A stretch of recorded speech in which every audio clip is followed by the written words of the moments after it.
大家好，我是田园，今天给大家分享一个桃酥的做法。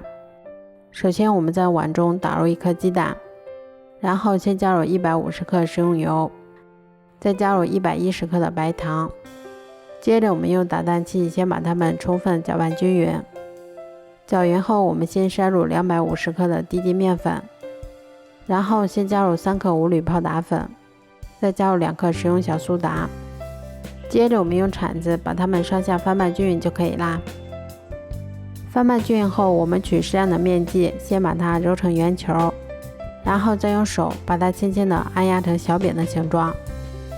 都做好后，把它们依次放到铺有贵油纸的烤盘里面。